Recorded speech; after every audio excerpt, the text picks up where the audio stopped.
Bem, amigos, estamos aqui de volta com o programa Gestão de Verdade. Estou aqui com o Ricardo Reis, que vai contar para a gente a história dele. Quem é? Eu quero primeiro saber, Ricardo, e isso é importante para a gente. Quem é Ricardo Reis? Da onde você veio? Da onde você tirou a ideia de sair de engenharia para ir para RH? Qual foi o teu caminho? Conta para a gente um pouco da tua história até aqui. Bom, primeiramente, obrigado, Rafael, pelo convite. Eu fico muito alegre de estar aqui fazendo parte desse projeto. Acho muito interessante como a tecnologia e esse modelo de comunicação permite que a gente fale com centenas, milhares de pessoas e leve até elas um pouco de reflexão, um pouco de experiência, um pouco do nosso conhecimento. Bom, meu nome é Ricardo Mateus, eu sou hoje diretor executivo de Recursos Humanos, Saúde, Segurança e Meio Ambiente e Metas na empresa.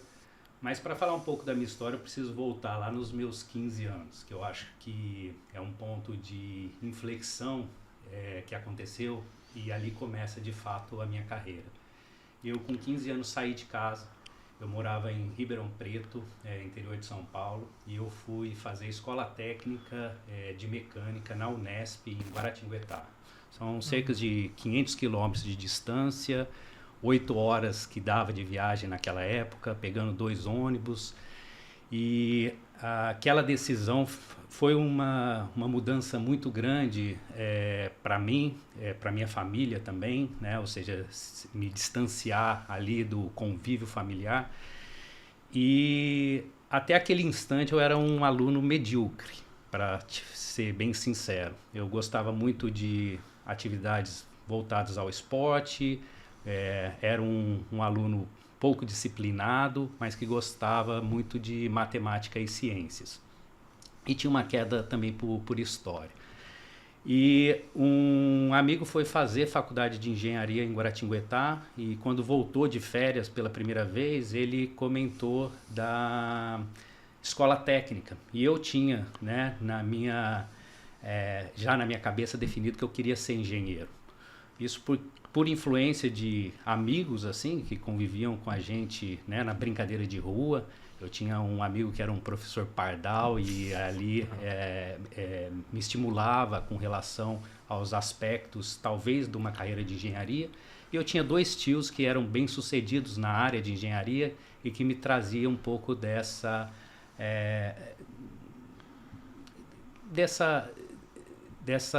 visão eventual do que seria uma carreira de engenheiro, né? E eu era muito curioso por desmontar, montar, então a escola técnica foi algo assim natural. E sair de casa muito cedo parece que é simples e não é. Essa talvez tenha sido o momento, né, que começou a moldar um pouco da minha personalidade. Em termos de ter uma grande adaptabilidade, porque você rompe os laços ali familiares naquele instante, numa pessoa que ainda é muito jovem, é uma criança vivendo uma adolescência, né, com 15 anos, e você passa a ter que ter alguns elementos de maturidade e tudo mais, então molda um pouco o caráter da pessoa.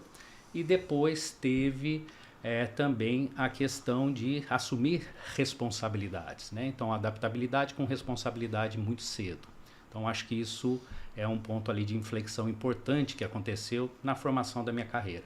Fui fazer escola técnica e até para surpresa da minha mãe, comecei a ter muitos bons resultados dentro da escola. E isso chamou a atenção, porque eu era até então um aluno ali medíocre que dava trabalho dentro de casa.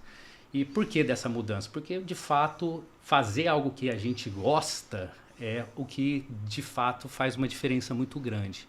Então, mexer com algo que brilha os olhos, então para quem está nos ouvindo, eu achei super interessante, procure algo que brilhe os seus olhos, né? Que te traga de fato uma motivação e que faça com que você tenha o interesse. Então, dentro da escola técnica, eu fiz um excelente curso técnico e dali despertou fazer o próximo passo, que era fazer justamente a engenharia, né?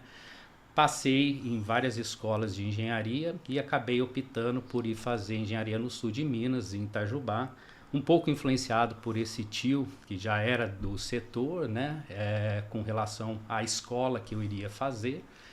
e fui para Itajubá. Itajubá eu achei um ambiente assim extraordinário, porque é uma escola de engenharia, na época se chamava EFEI, hoje é o Unifei, no qual ela possibilita uma aproximação muito grande dos alunos, né, na academia com os professores. Isso é um diferencial enorme. Os professores vivem junto com os alunos o dia a dia, não existe um distanciamento com relação a esse relacionamento. Então era super positivo. E era um ambiente no qual todo mundo, praticamente 90% dos estudantes vinham de fora. Então era um ambiente muito diverso, todo mundo praticamente morando em repúblicas, com exceção das pessoas da cidade que estudavam também na universidade. Um ambiente, né, acadêmico muito rico, com professores excelentes e tendo essa abertura para os professores interagir muito com os alunos.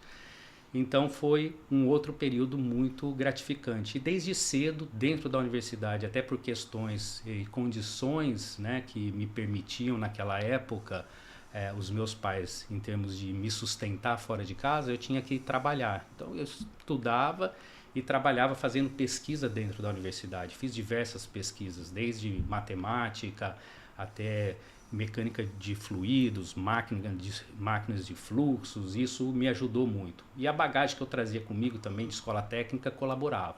Fora isso, eu tinha alguns trabalhos que eu fazia, né, de estágio em pequenas empresas, startups, mexendo com a área de PCHs, e aquilo foi, de fato, me movendo para o setor de energia. A gente está falando ali do final dos anos 2000, quando estava no governo do Fernando Henrique, teve toda aquela crise energética no país, de apagões e tudo mais, e a universidade que eu fazia era uma das referências com relação à parte de formação de pessoas para trabalhar no mercado de energia.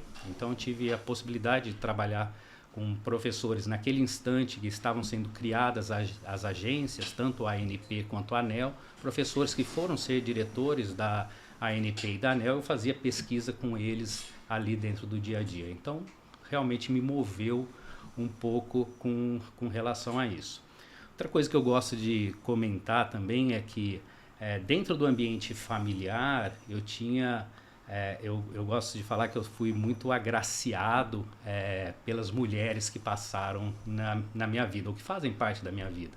As minhas irmãs mais velhas, né, mas todas as minhas irmãs são super estudiosas, eram pessoas assim super admiradas, e aquilo de ter pessoas para admirar, eu acho que faz uma grande diferença. Eu sempre me interessei por pessoas e por pessoas que têm como contribuir para o seu crescimento, que têm como contribuir para você. Então, apesar de eu, na infância, né, ter tido toda aquela fase de falta de interesse nos estudos, talvez, ou não me destacar nos estudos, eu tinha grandes referências dentro de casa, seja minha mãe, seja minhas irmãs, com relação à formação acadêmica, com relação aos estudos, e eu admirava aquilo, achava aquilo fantástico. Então, eu sempre buscava melhorar o que eu era para poder ser, de alguma forma, um reflexo do que as mulheres de dentro de casa me representavam. Seja as minhas avós, seja as minhas irmãs. Então, isso contribuiu muito também para eu buscar a melhoria contínua, buscar me aprimorar. E dentro da universidade, então, agora fazendo algo que me brilhava os olhos, eu tinha essa possibilidade de me destacar. E aí, dentro da universidade, estava trabalhando com PCHs, numa startup, fazia pesquisa do CNPq, e conheci a mulher que realmente veio mudar a minha vida. Então eu falo que fui agraciado por mulheres, porque aí eu conheço a minha esposa atual e a gente começa a ter um relacionamento e a gente acaba, ainda no período escolar, a gente acaba engravidando, né? Então uma criança estaria por vir. Ainda faltava para mim 18 meses para terminar a faculdade. A minha esposa já estava mais adiantada, ela fazia direito e estava mais adiantada, ela se formaria um ano antes do que eu me formaria, mas estava grávida também, ou seja, passando por toda aquela questão de uma gravidez ter acontecido no momento que a gente ainda estava estudando, e a gente toca bola para frente, ou seja, uma mudança de rumo eventualmente que aconteceu para a gente, que teve que se adaptar com aquela situação, eventualmente ajustar alguns dos planos que a gente tinha para mover adiante. E nesse meio tempo eu estava vendo de fazer uma bolsa sanduíche, suspendi a questão de estudar fora, continuei estudando no Brasil, acelerei todo o meu processo acadêmico para poder finalizar a universidade o quanto antes, de forma que eu pudesse, nos meus últimos 6 meses, estar disponível para fazer estágio. Porque eu tinha um grande sonho dentro da universidade, era de ingressar numa das empresas que fazia recrutamento dentro da Unifei, e era uma empresa de grande referência, que tinha carreiras internacionais, trabalhava no setor de energia de óleo e gás, prestando serviço. Era a maior empresa prestadora de serviço de óleo e gás, ainda hoje é. E eu tinha já ali, por algum motivo, o desejo de fazer parte daquele grupo. E o desejo era um pouco estratégico. Eu tinha na minha cabeça que eu ia trabalhar por alguns anos, fazer um pé de meia, e aquela era uma empresa no qual se permitia fazer esse pé de meia de uma forma relativamente acelerada para depois empreender. A universidade, ela trouxe muito esses elementos de empreender, então na minha visão eu iria trabalhar por um tempo e depois abrir o meu negócio, era o que eu tinha planejado. Agora eu estava ali constituindo uma família, tinha certas restrições com relação à empresa para poder contratar alguém que já estava com família constituída, isso porque era uma empresa no qual você trabalha muito no mercado offshore, então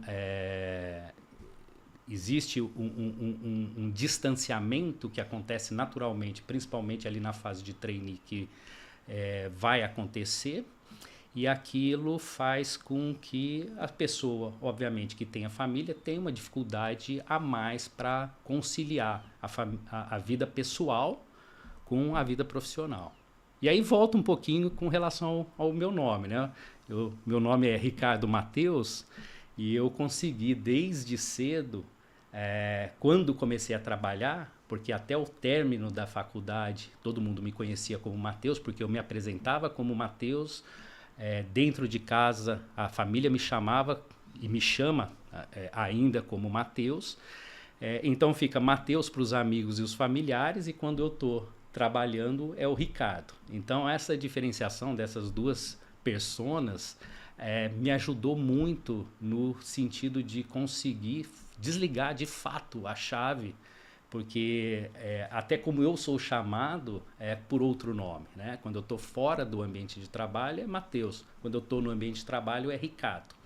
E o Ricardo veio, apesar de ser o primeiro nome, ele veio porque quando eu ingressei no mercado de trabalho tinha um outro engenheiro também que se chamava Mateus. E aí para diferenciar, eu me apresentei como Mateus, ele se apresentou como Mateus, e aí para diferenciar, poxa, os dois Mateus vindo da Unifei, né? Ou seja, vamos diferenciar, você é Ricardo, você é Mateus. E dali eu passei a utilizar o nome de Ricardo no ambiente de trabalho. Mas voltando ao momento que eu ingresso e aplico para trabalhar nessa empresa de serviço, eu recebi um não. Eu preparei tudo de forma estratégica para que eu tivesse 6 meses para poder fazer estágio com eles, e eu recebi um não porque eu não falava inglês. Era uma das carências que eu tinha na minha formação. Nunca gostei, e línguas nunca foi nada que me brilhasse os olhos, ou que eu tivesse interesse, ou que eu me aplicasse. E quando eu fiz a entrevista, me lembro do recrutador falou, olha, Matheus, porque eu me apresentei como Matheus, o seu perfil muito nos agrada, mas você não fala inglês, a gente não tem como conseguir com o processo. E aí veio a primeira lição que eu aprendi, que não era só o inglês algo que era importante, mas o network ele era extremamente importante. Porque nesse momento eu tinha um amigo que tinha feito faculdade e se formado um pouco antes, e no qual eu tinha sido mentor, né, numa das matérias a qual ele tinha passado, e eu ajudava aquele professor naquele instante, então tinha tido contato com esse engenheiro que agora estava dentro dessa empresa. Eu pego o telefone e ligo para ele, o Renato, falo: Renato, poxa, não passei no processo de estágio, eu queria muito fazer estágio na empresa e não passei, não me aceitaram pela falta do inglês. Ele falou: poxa, deixa eu falar com o recrutador. E o Renato, ele estava fazendo uma carreira de forma muito promissora, era um engenheiro novo e que de forma brilhante estava conseguindo ter bons resultados já dentro da empresa, e era o menino dos olhos do recrutador, porque o recrutador tinha começado recentemente nessa posição, tinha contratado esse Renato, estava dando muito resultado, poxa, e o Renato está recomendando o Matheus, o Ricardo Matheus. Então, o recrutador abre uma possibilidade de eu entrar sem falar inglês, e aquilo me faz com que eu tinha agora um desafio muito grande. Eu tenho que fazer um estágio extraordinário. Eu entrei nesse programa de estágio, que era um programa, e até hoje eu falo, e passei por vários treinamentos e desenvolvimentos, de várias empresas, com várias universidades, e de fato esse foi o treinamento em termos de liderança e de entendimento de negócio mais robusto que eu fiz. Foi um programa de 6 meses, muito interessante, que foi uma parceria dessa empresa com a Unifei. Ele se chamava Empreendedorismo para Todos, né? E era um programa super rico, onde se via a parte de marketing e comércio, via-se a parte de operações, via a parte de recursos humanos, via a parte financeira, e via a parte de service quality como um todo, né? Fazendo projetos dentro da empresa. E eu me destaquei muito, porque era a única forma de sobrevivência, era que eu me destacasse muito, porque eu tinha a deficiência do inglês. E a empresa resolveu investir a partir dali, me aceitou, e dali foi toda a história que eu tenho para contar em seguida, né? Todo um capítulo que se abre de oportunidades numa empresa onde a parte de treinamento e desenvolvimento era extremamente forte, onde a diversidade era algo que brotava aos olhos, uma empresa super diversa, trabalhando em 140 diferentes países, com pessoas do mundo inteiro, no qual o único elemento diferenciador era a meritocracia, né? Então, a meritocracia dentro daquele ambiente diverso era o que realmente destacava e fazia com que as pessoas progrediam. Entrei ali pensando em ficar 5 anos, fiquei 22 anos trabalhando nessa companhia, né? Até onde que eu resolvo sair dessa companhia, e hoje trabalhando aqui com a Eneva, na posição que eu estou atualmente, e que eu digo para as pessoas que já se foram 3 anos e meio, e são 3 anos e meio aí que a gente está em lua de mel, porque os meus olhos brilham todos os dias pela manhã, uma vontade tremenda de trabalhar, de fazer a diferença, de agregar valor para a companhia, para os colaboradores que estão na companhia. E nesse caminho todo eu tive a possibilidade de percorrer por diversas áreas, diversos países na América Latina.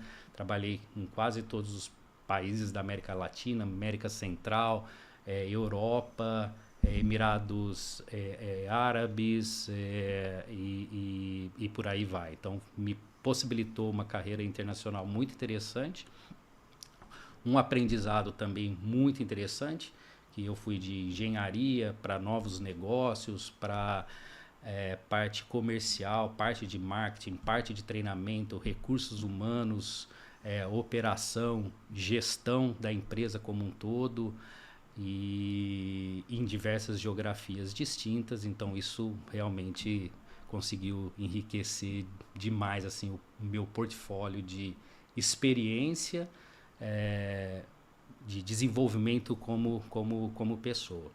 Um insight muito bacana que aconteceu nesse período todo, nesse momento de inflexão dos 5 anos, e eu quase saí de fato ali quando começou a brotar aqueles 5 anos, tinha fazendo aquele planejamento do pé de meia, com a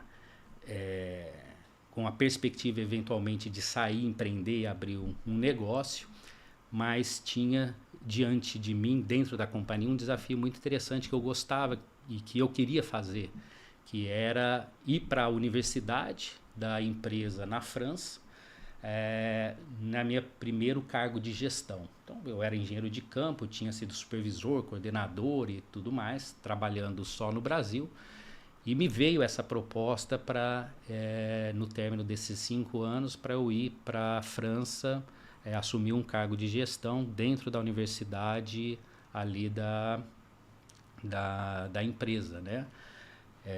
E aquilo era algo que eu queria muito fazer.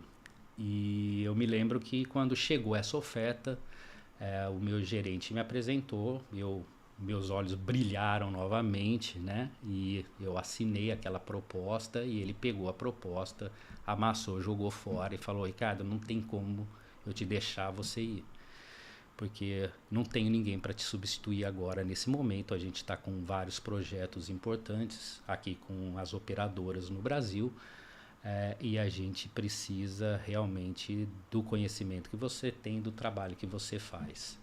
E ali foi, eu lembro que eu voltei para casa, e aí voltei para o meu Porto Seguro com a minha esposa, e eu volto a falar, né, eu fui muito agraciado de ter uma pessoa do meu lado que ela não anda ao meu lado num caminho junto comigo, ela anda multiplicando o caminho que eu tenho, ela anda, né, me jogando sempre para cima, e isso é extremamente importante. Então eu falo para as pessoas que é muito importante você escolher com quem você vai fazer a sua caminhada.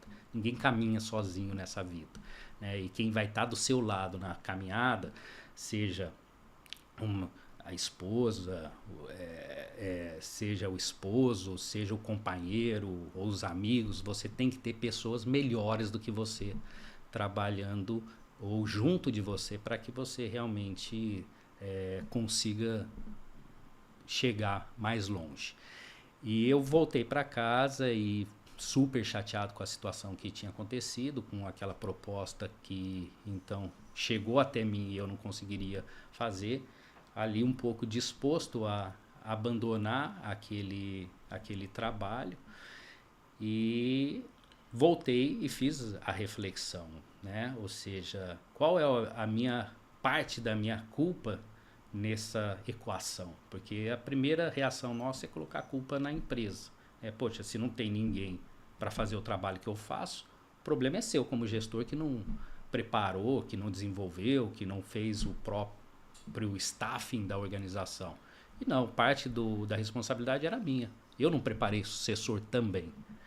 E então, a partir daí, foi outro ensinamento grande que eu tive, que eu carrego até os dias de hoje. Todo lugar que eu chego, e você pode perguntar para as pessoas que trabalham comigo, a primeira reunião que eu faço, eu peço para as pessoas fazerem 5 slides, faço os meus 5, apresento para elas e falo para elas: olha, vocês têm que fazer esses 5 slides, falando um pouco de você, do trabalho que você executa, o que você faria se você tivesse uma carta branca na sua mão para poder executar o seu trabalho, quais são os seus pontos fortes, quais são os seus pontos que você precisa melhorar, o que você espera de mim como gestor. Então eu fazia isso também, né, eu faço isso, né, nessa mesma receita com as pessoas. E o meu último slide termina com uma sentença bem marcante, emblemática, hoje começa a minha sucessão.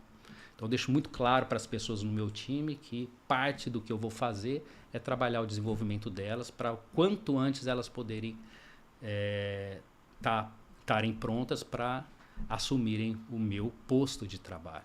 E isso, de fato, a partir do momento que eu comecei a trabalhar dessa forma, eu comecei a ser impulsionado para cima, né? Trabalhar e desenvolver as pessoas para que sejam melhores do que você, e você ter aquela mentalidade de que eu conheço isso, eu vou abraçar aquilo, isso, de ter aquela vaidade, né? E eu tive em algum momento essa vaidade de falar, olha, eu sou referência nisso, olha, quando alguém tem problema com essa tecnologia ou com essa ferramenta, ligam para mim de diversas partes do mundo, aquilo realmente, de certa forma, massageava o meu ego. Era uma vaidade boba que acontecia e que num determinado momento eu vi que era aquilo uma trava para o meu desenvolvimento.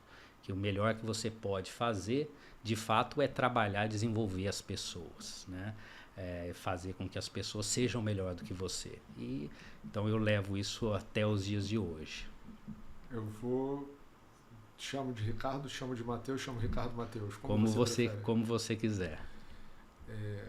É interessante que você trouxe 3 grandes momentos explicando o nascimento do Matheus, né? Como você cresceu e se desenvolveu como profissional, vindo da tua vida, vindo da tua história. É uma história de autorresponsabilidade, uma história de coragem, né? Onde você encontrou o teu caminho e seguiu o teu caminho, né? Você encontrou o teu norte, olhou para o norte, e dentro desse processo você não teve aparentemente, dentro daqui da nossa discussão aqui, um desvio dentro desse processo, ou seja, você olhou para a engenharia, olhou para a tecnologia e você seguiu nesse movimento de construção. E aí, quando você chega na faculdade, você tem a construção da vida familiar, né? Que, sem dúvida alguma, isso eu corroboro em gênero, número e grau com todos os meios que eu tenho oportunidade de conversar. Quem a gente escolhe é quem vai caminhar com a gente, que vai definir a nossa vida, né? Que é a pessoa que está aqui do nosso lado, está aqui do nosso dia a dia, que faz com que a gente evolua. Eu tive essa sorte também de encontrar minha esposa também na faculdade. E aí você passa por uma decisão, e isso talvez seja um primeiro ponto de inflexão que eu gostaria que você explorasse um pouco. Você se superou e sempre se superou dentro desse processo. Então você começa falando o seguinte, eu talvez... normalmente, na infância e na adolescência, quando a gente é aparentemente medíocre, isso está muito ligado ao nosso não interesse ou não ter encontrado alguma coisa interessante. Exato. Então você é uma energia dispersa, né? Exato. Você olha para tudo. Você olha para tudo, não olha para nada, tudo é legal, mas tudo é chato, eu não tenho um porquê. E você encontrou um propósito. Você encontrou um porquê, você encontrou uma razão, e isso te moveu para a tecnologia. Você teve os exemplos, seja a figura masculina dos seus tios, seja as figuras femininas da tua vida que te deram impulsionamento de cuidado. Você fez um equilíbrio, né, que a gente chama em psicologia de ânimos e ânimas, né, de conseguir conciliar isso bem, até que você consegue chegar onde você quer. Você traça esse movimento onde você entra como estagiário, consegue algo muito difícil numa empresa internacional, que é você entrar sem a língua, muito menos sem a língua mater, né? Falando do inglês mesmo, que é a língua universal. Como é que você estabeleceu dentro do seu parâmetro, e tudo isso baseado no senso de propósito, né? Para a gente começar a entender um pouco melhor, e para as pessoas entenderem que aqui o objetivo do Gestão de Verdade é mostrar que não tem talvez o roteiro que a gente gostaria. Hoje, olhando para trás, é fácil. Não, mas não tem. O roteiro foi mudando, e a gente estava conversando ali antes de começar. Não existe o roteiro, né? Por exemplo, a constituição da família ainda dentro da universidade não fazia parte do roteiro. Aconteceu, né? E a partir do momento que acontece, como que eu vou fazer a limonada desse limão? Mas é conseguir realmente fazer a limonada do limão com a situação que passa. E assim acontece também na vida profissional. quando teve essa oportunidade de eu ir fazer o trabalho que eu justamente gostaria de fazer, e aquilo saiu das minhas mãos por uma questão de não ter um sucessor, isso se transformou posteriormente numa das fortalezas que eu carrego comigo, que é justamente o desenvolvimento de pessoas, trabalhar os times, fazer bons times, porque é o que te sustenta, né? Então, de um evento negativo num primeiro instante, é você conseguir extrair e tirar algo extremamente positivo. É o prisma como você olha para ele, né?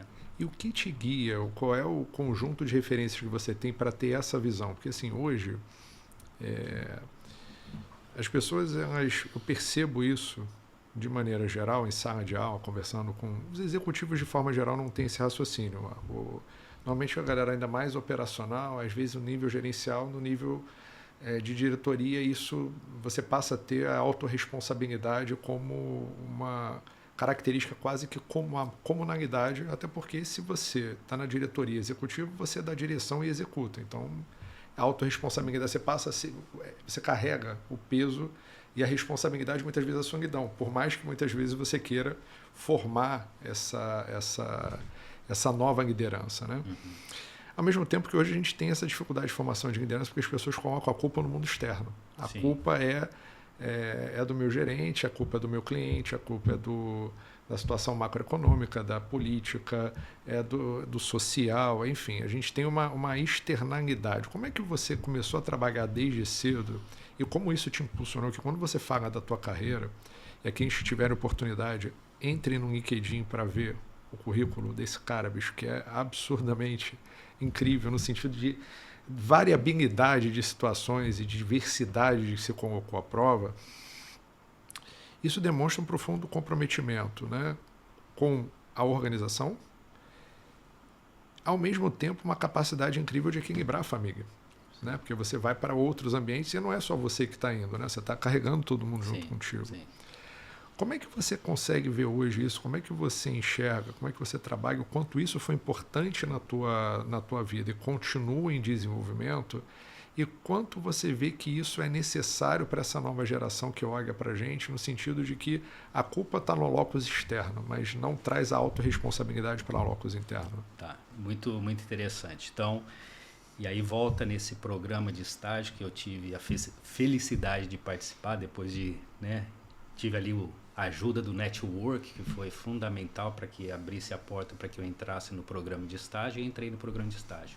Esse programa de estágio tinha sido desenhado por um professor brilhante de como ele desenhou o programa de estágio, e uma das coisas que ele falava para a gente, e eu me lembro, ou seja, já se vão mais de 25 anos desde aquele instante, mas eu me lembro do que ele falava para a gente, do que ele cobrava que a gente fazia, né? Nós éramos engenheiros, com a cabeça muito de engenheiro, muito pouco voltada para questões de soft skills, para questões de liderança, para questões de gestão, e ali ele começa a despertar esses elementos. Uma das coisas que ele falava e cobrava para que a gente exercesse no dia a dia era justamente dois termos que você trouxe aí. Ele falava para a gente: internal locus of control, ou seja, não transfira para o externo a responsabilidade que ela é sua. E ele pregava isso como um mantra. Ele falava para a gente ficar repetindo, né? Internal locus of control.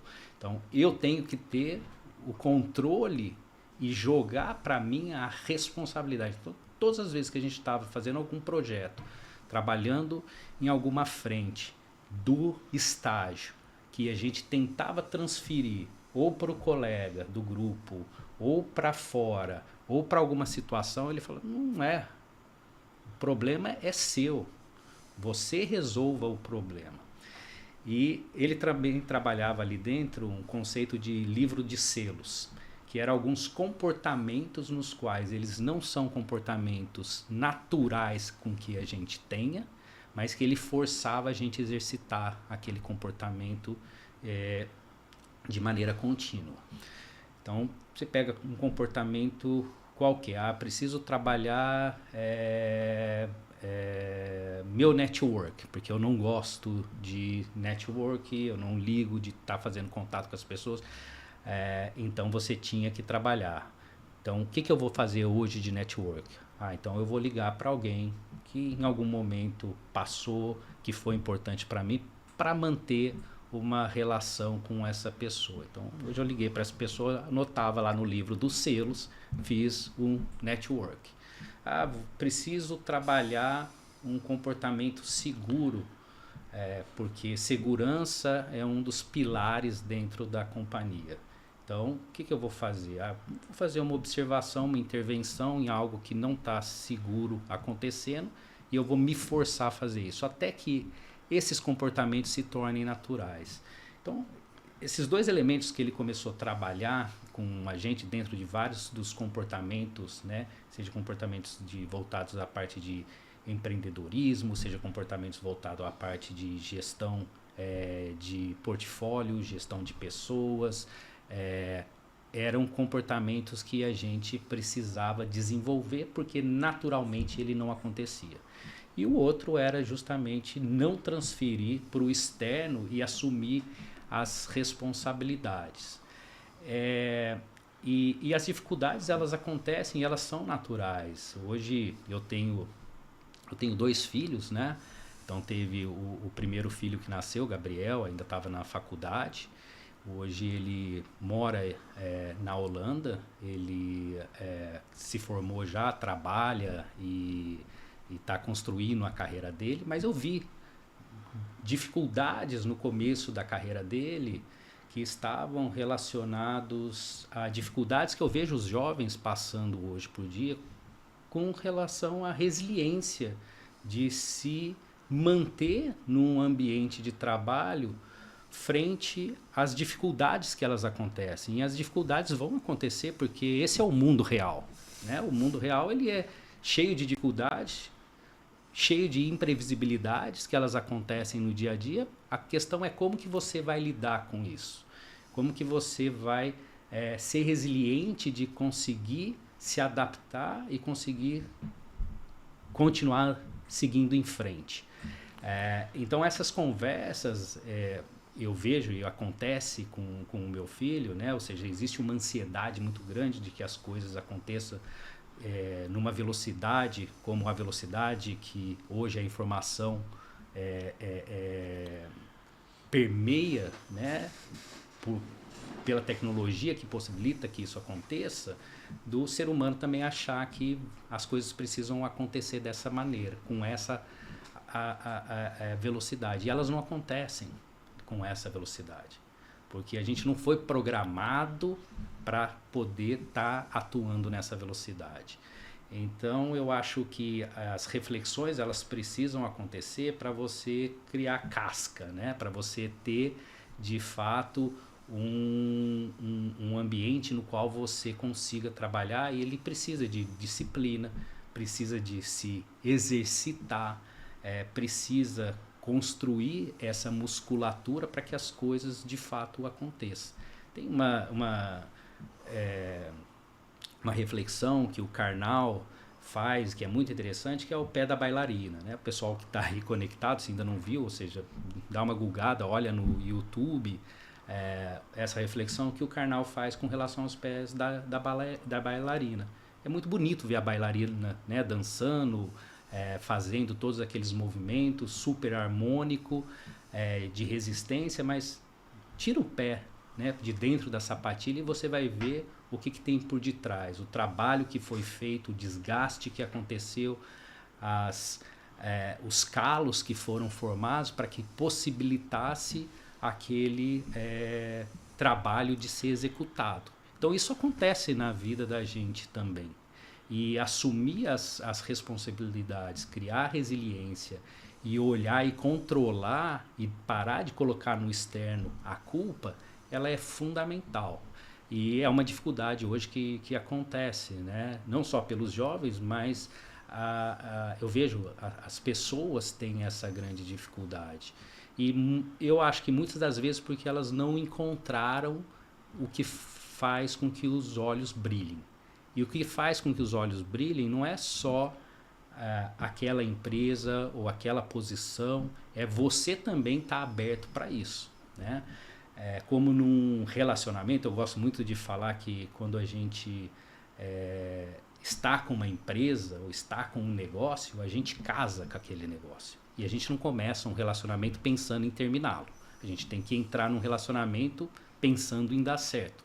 Agora, as dificuldades vão acontecer, assim como acontece num relacionamento, vão acontecer também dentro das empresas. As dificuldades, elas vão existir. E a gente imaginar que o mundo vai ser sempre uma maravilha é muito utópico e muito infantil, né? Então, o mundo real não é assim. As dificuldades vão acontecer e a gente tem que aprender a trabalhar com elas. É interessante o que você trouxe, alguns elementos que você trouxe para a gente poder expandir esse raciocínio. Quando a gente olha para a velocidade da informação e aí, inevitavelmente, a gente olha para as redes sociais, seja, né, o bendito do grupo de WhatsApp, que você tem 38 grupos de WhatsApp para tratar, às vezes com as mesmas pessoas, né, com vários projetos Sim. dentro da organização, o grupo da família, grupo dos amigos, os vários grupos. Fora esses grupos, eu tenho as redes, eu tenho uma velocidade onde, em algum momento, foi impresso, na minha percepção, de que velocidade é competência. Velocidade é só velocidade, não necessariamente reflete nada além disso. Quando a gente olha para o passo a passo que você foi dando no começo da tua carreira, de você teve um passo de coragem, de ruptura, de você sair de casa, ir para longe, lembrando para aqueles que estão nos ouvindo, né? Nós somos seres sociais, né? Então você começa em você, de você vai para a sua família, né? Então seu seio familiar, ele é o seio mais importante para a definição do que você vai ser daqui adiante, né? Então, quando eu olho sob o ponto de vista antropológico, é isso que vai acontecer, isso que vai definir. E quando eu tenho essa disruptura, isso vai me gerar flexibilidade cognitiva ou não. É claro que tem outros fatores envolvidos, mas dentro desse processo. E aí eu vejo hoje uma discussão, e eu não vejo nem certo nem errado, nem bom nem ruim, são perspectivas. Quando a gente fala das redes sociais, inteligência artificial, a velocidade da informação, e muitas vezes as pessoas, antigamente, né, a gente dentro de casa se comparava com um primo, ou com um tio, ou com um São as vizinho. referências, né? Você tinha as referências. Tinha as boas referências e você constrói em cima delas. E estava ali, né? Agora o caboclo quer se comparar com o Elon Musk. Assim, não dá, bicho. Só tem um. Né? O cara quer se comparar com o Steve Jobs. Ele olha um jovem que, porventura, teve sucesso empreendendo, que é 1 em 8 bilhões, e ele gera um fator de comparação e sai do seio familiar, sai das referências e tenta chegar naquele... E aí qualquer outra coisa que você vê no meio é sem graça, porque ele está vendo alguma coisa que está brigando muito longe, está fora do escopo dele, do raio de ação. Você falou do Karnal, o Cortella fala muito sobre isso, né? Eu não quero entrar na faculdade, tá bom. Mas o Marx, tá bom, você entra em Harvard, depois você sai de Harvard, né? Então, aí são as histórias que eles contam sobre isso. E aí, dentro desse processo, a gente fala de sobrecarga cognitiva, né? Então, em algum momento, alguém acredita que 3 mulheres vão fazer filho em 3 meses, né? Então, vai nascer uma criança com 3 mulheres separadamente, e isso é absolutamente uma inverdade, até porque a última coisa que você vê na natureza, né, quando você olha uma árvore, é o fruto, né? E o fruto demorou muito para acontecer, como você falou do pé da bailarina, né? Você tem todo esse processo de desenvolvimento. Como você vê esse trabalho, como você fez internamente, talvez como a tua base familiar, e aí, no primeiro momento, a sua casa, pais, mães, e depois você falou das suas irmãs, e depois a tua base de casa, como é que isso te ajudou a conseguir olhar para o centro do que você de fato gosta como propósito, para não se perder no ruído do mundo tão rápido? Tudo bem, na nossa época, a gente aqui já é 40 a mais, já... mas os mais jovens, muitas vezes, a gente não sabe. Quando você fala que se formou sem Google, né? Não estou falando nem inteligência artificial, não. Meu filho outro dia me perguntou, como é que você se formava? Eu falei, eu tinha Barça, né? Tinha enciclopédia. O conhecimento não era tão difuso. Só que, ao mesmo tempo, o nosso processo decisório, a nossa carga cognitiva não foi alterado, o nosso processamento, para aguentar a quantidade de informação que a gente tem hoje. O problema não é a quantidade a informação disponível, o problema é processar o que vem primeiro. Como é que você consegue, ou o que dicas você daria para você conseguir separar o que é esse ruído que é cada vez maior, desse efeito de comparação, de fluxo de informação, que acomete hoje os jovens, né? Ao mesmo tempo que, graças a esse fluxo de informação, a gente tem uma demanda energética gigantesca no Brasil que cada vez cresce mais. Eu tenho uma necessidade de crescer o Brasil 50% a capacidade dele produtiva de energia nos próximos 30 anos. Como é que equaciona tudo isso? Bom, se eu soubesse como resolver essa equação, eu ficaria muito feliz. Mas deixa eu trazer para você uma reflexão empírica que eu fiz. Eu morei 5 anos na Arábia Saudita. E quando eu fui para a Arábia Saudita foi um susto para a família. Eu morava até então na Venezuela. E eu estava na Venezuela no momento onde a Venezuela praticamente era um país quase que devastado, equivalente a um pós-guerra no regime Maduro, isso meados do ano de 2016.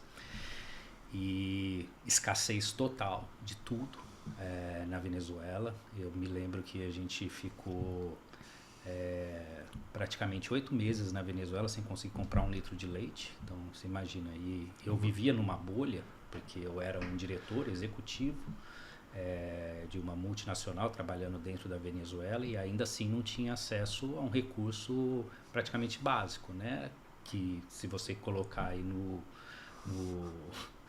dia a dia, né, leite não é algo que seja difícil de encontrar. E a gente ficou 8 meses sem conseguir beber leite. E eu falo do leite porque eu tinha filhos pequenos nessa época, né? O meu mais novo estava ali com seus 9 anos e ele gostava de beber leite com achocolatado. E ficou 8 meses sem conseguir beber leite com achocolatado. Não existia essa possibilidade.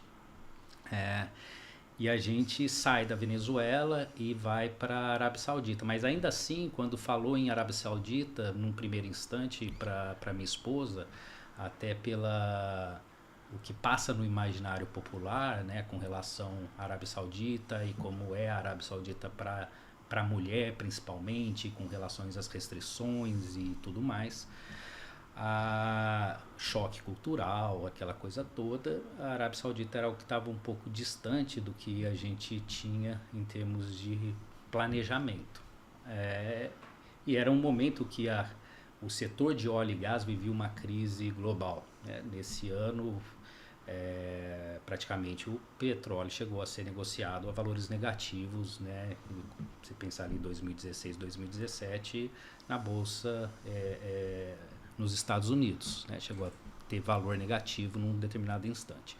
Então, era uma crise ali do setor, e a Arábia Saudita era o que, de certa forma, nos restava, ou me restava, em termos de possibilidade. Me foi oferecido ir para aquela região. E eu chego na Arábia Saudita e eu fui fazer um trabalho como diretor de recursos humanos ali para a região da Arábia Saudita. E o primeiro choque que eu tive foi um choque assim cultural, porque em todos os outros lugares que eu havia passado, quando você olha o recursos humanos, o departamento de recursos humanos, ele é muito rico na presença feminina, né, de mulheres trabalhando no recursos humanos. E eu cheguei lá, não tinha nenhuma mulher trabalhando no recursos humanos, eram todos homens trabalhando no recursos humanos. Assim como praticamente toda a empresa era masculina, por restrições e dificuldades que tinha de inserir a mulher no mercado de trabalho, por N motivos que a gente pode até explorar aqui e contar um pouco de como foi a Arábia Saudita com relação a esses aspectos. Mas um dos outros pontos relevantes que tinha na Arábia Saudita era que mais de 50% da população que fazia parte da força de trabalho era de expatriado. Então tinha um volume muito grande de expatriados trabalhando, né, ali no mercado. E se você colocar da perspectiva de que a pessoa que está trabalhando como expatriado, engenheiro, é uma pessoa bem-sucedida, e de fato para que a empresa abra esse caminho para que ela seja expatriado e contrate ela com todos os benefícios decorrentes de um pacote de expatriado frente a um pacote nacional, são pessoas que são bem-sucedidas. E eu comecei a notar, porque aí eu fui como recursos humanos, e como recursos humanos você acaba interagindo demais e mais ainda com as pessoas e sabendo dos problemas das pessoas, de uma dificuldade muito grande que as pessoas estavam tendo com seus filhos. E a reflexão que eu trago é um pouco disso que você trouxe também, com relação que pega uma magnitude ainda maior, que é da comparação. Eu comecei a notar que os filhos dos expatriados sofriam, alguns tinham depressões que estavam relacionados ao sucesso dos pais. E por que o sucesso dos pais? Porque como filho, de certa forma, ainda que o pai não embuta neles, né? E eu estou falando ainda que não embuta, porque tem pai que embute, que faz todo esse trabalho de cobrar, de puxar, de querer o melhor, mas nesse trabalho de querer o melhor acaba também colocando uma sobrecarga. Mas tem outras famílias que não trabalham dessa forma. Mas a referência, como você colocou, eram as referências de uma pessoa bem-sucedida, do pai ou da mãe que estava ali trabalhando como expatriado. E a cobrança, ainda que não acontecesse de forma explícita, ela acontece de forma implícita. Eu, por exemplo, né, falei, né, das referências das minhas irmãs, da minha mãe, tem meu pai, a figura do meu pai também, e desde sempre, e eu não sei quando esse sempre começou, mas a minha visão era poder ser melhor que os meus pais. E eles nunca me cobraram que eu fosse melhor deles. Mas eu sempre me cobrei de alguma forma que eu vou ter que ser melhor do que os meus pais. Eu não sei de onde que surgiu. Talvez da natureza humana de querer melhorar, de querer, né, de querer melhorar mesmo, né, de querer trazer mais qualidade nesse aspecto de qualidade, talvez de vida, de recursos, de possibilidades, de crescimento. Então você faz essa comparação de forma natural. E quando você começa a se comparar num ambiente onde você passa a estar inserido e conviver ali no dia a dia, escolas de expatriados, onde estudava a nata da escola. Na Arábia Saudita, por exemplo, um dia eu chego em casa e entro em casa já no final do dia, meu filho vem falar comigo, falou, pai, você viu o carro que estava parado ali na frente de casa? Eu tinha visto, tal, estava até atrapalhando eu parar o meu carro na garagem. Então, é do príncipe. Então tinha um príncipe dentro de casa jogando videogame com meu filho e com os amigos. Então, né, ou seja, ele ali naquela condição dele, ele tinha acesso a estar com o príncipe, né, de estar ali convivendo com o filho, né, dos monarcas ali da Arábia Saudita, né? E não só com esses, mas com filhos, né, de diplomatas, de donos de empresas, de pessoas super bem-sucedidas. Então, o parâmetro que essas crianças acabam tendo de referência dos pais, dos colegas ou dos colegas, cria esse ambiente de, poxa, eu quero chegar nesse nível, eu quero chegar nesse patamar, eu quero ter acesso a essas coisas. Isso embute uma pressão gigantesca, ainda que não seja de forma explícita e colocada nas costas desses jovens. Então cabe muito à família fazer um contraponto com relação a isso. Eu lembro que, por exemplo, nesse dia, voltando à questão do meu filho, quando o príncipe foi embora, eu falei, Gabriel, a louça hoje é sua, vai lá lavar a louça. Então, ou seja, foi para ele sair daquela esfera de ambiente no qual ele está com o príncipe e entrar um pouco numa realidade. Não que a realidade dele fosse necessário lavar a louça. A gente tinha até condições, obviamente, de ter uma pessoa para poder lavar a louça. Mas essas pequenas tarefas que a gente sempre trouxe na educação dos nossos filhos, eu achava fundamental. Eu me lembro numa ocasião que a gente morava num condomínio que tinha acesso a praticamente tudo, era algo assim extraordinário na Arábia Saudita. E eu, como diretor da companhia, tinha... A minha vila era uma das vilas principais, ficava no centro do condomínio e tudo mais, e eu estava varrendo a parte de fora da casa e passou um funcionário que, em termos hierárquicos, estava bem abaixo da situação onde eu estava, e ele estranhou de eu estar varrendo a casa. Falou, poxa, por que você está varrendo a casa? Tem um trabalhador aqui para fazer isso, basta você colocar aqui no aplicativo e tal, e não sei o quê, e parará. E eu me lembro que eu falei para ele, eu falei assim, nesses momentos que eu volto às minhas raízes e coloco meu pé no chão. Então, colocar o pé no chão, eu acho que é algo extremamente importante. Você pode sim sonhar com as estrelas, eu acho que é importantíssimo, né? A gente falar, vou olhar as estrelas, de repente eu aterrizo na Lua e já é um bom caminho em termos de progressão. Mas é importante também a gente não esquecer, não perder os valores que levaram a gente até lá. Então, o fato de fazer um trabalho de varrer, de limpar a casa, de lavar uma louça, eu acho que humaniza o ser humano dentro de atividades que não diminui ninguém, mas que é bom para te trazer um pouco ali para a realidade, não só a realidade que existe, mas a realidade de outras pessoas também, né? Então, acho que te traz um pouco de humanização você fazer. Então, acho que existe sim essa carga, existe esse elemento que traz depressão, esse elemento da comparação, mas eu acho que cabe, primeiro, ser conversado e depois usar de táticas que te possibilite trazer você ali, colocar o seu pé no chão e não deixar a cabeça só nas nuvens. É interessante que você está trazendo sobre autorresponsabilidade, disciplina. Me lembra, tem um livro do Jordan Peterson, que ele fala sobre são 12 princípios, agora não me lembro o nome, falhou agora o nome do livro.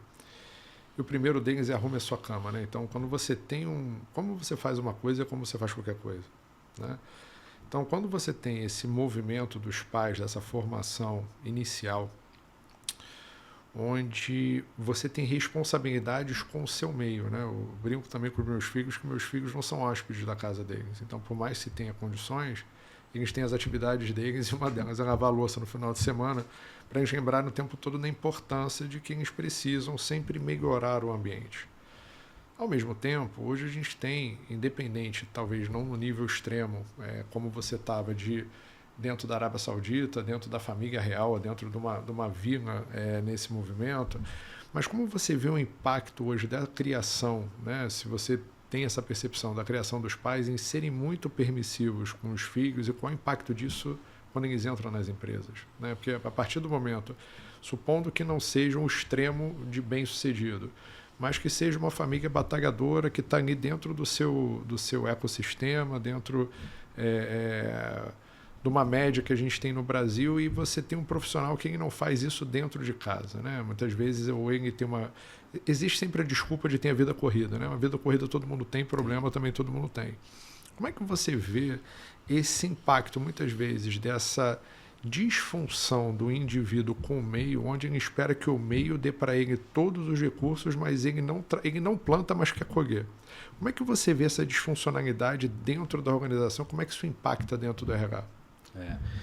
Não, é excelente a pergunta. Isso a gente tem que trabalhar todos os dias, e nos programas que a gente faz de formação de pessoas, até de avaliação de fit cultural, para que as pessoas entrem na empresa e tenha, né, os elementos em termos de valores, de comportamentos que são importantes para que eles aconteçam, e trabalhar esses comportamentos a gente vem trabalhando, e isso é uma das grandes dificuldades de fato que a gente tem, um dos grandes dilemas. É incrível, e eu falo para as pessoas e falo abertamente, e quando eu fui cair no recursos humanos, interessante, eu fui cair no recursos humanos, não foi por acaso, foi porque eu era um crítico muito grande do recursos humanos. Bacana. E aí um dia o gestor que estava acima de mim, eu era o presidente da empresa aqui no Brasil, ele pegou e falou assim, eu era diretor de operações, ele falou, Ricardo, a gente vai passar por uma fase aqui complicada, você é um crítico, né, do RH, então vem aqui para ver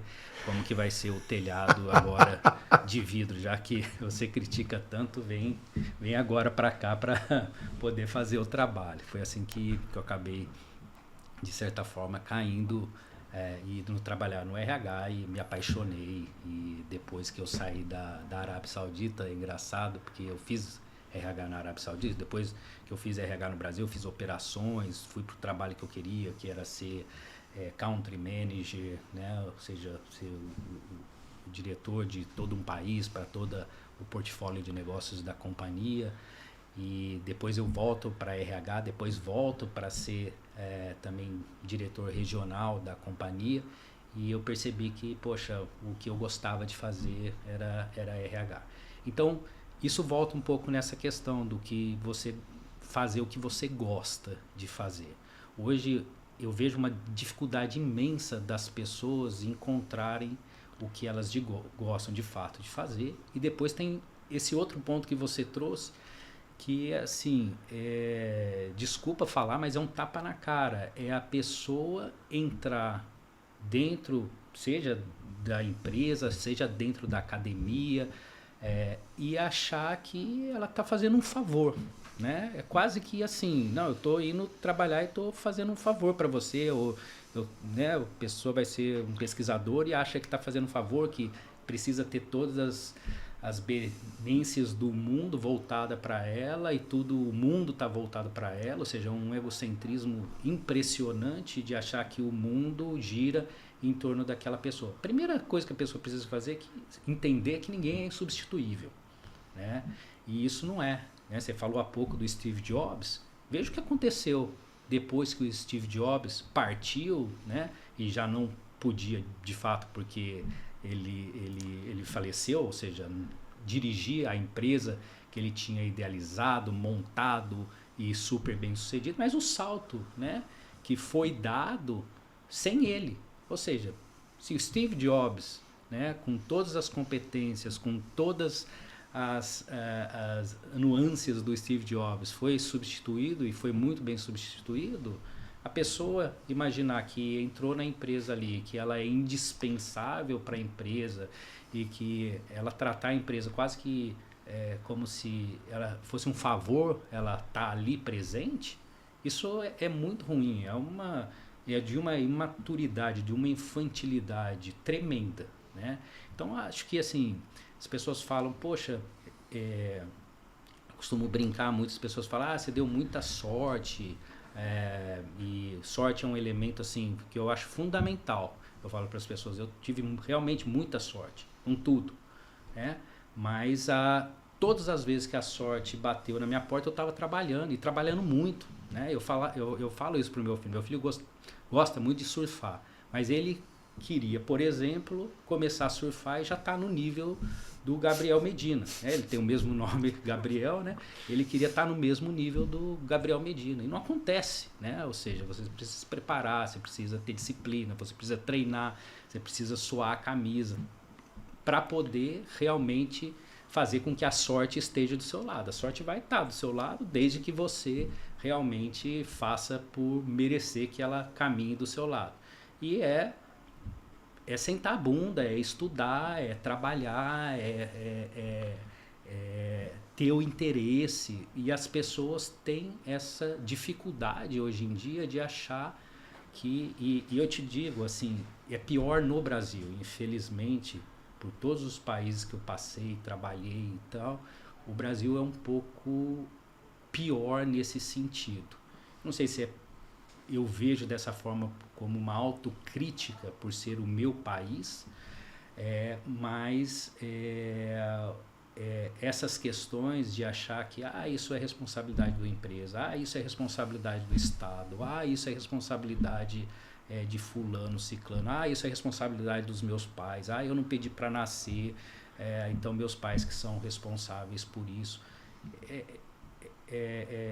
De uma insensibilidade das pessoas que pensam dessa forma gigantesca. E aí, para essas pessoas que pensam assim, que agem assim, só tratamento, tem que ir no psicólogo mesmo, tem que procurar a ajuda de um profissional, porque quando se vê dessa forma, e aí de novo, né, jogando para o externo, ao invés de absorver para ela as suas responsabilidades, de fato ela precisa de uma ajuda, né? E ela chegou nesse ponto foi por uma série de fatores, né? Fatores seja da educação que teve dentro de casa, e aí a educação que tem dentro de casa, nós como pais somos responsáveis, porque a gente vê uma quantidade de pais que transferem a responsabilidade da educação para a escola ou para babá, né? E tira dele a responsabilidade, né? da formação, de quando mais precisa, né? Que é essa formação inicial, dos valores, do que é importante. As pessoas falam, o que você acha que precisa um líder ter?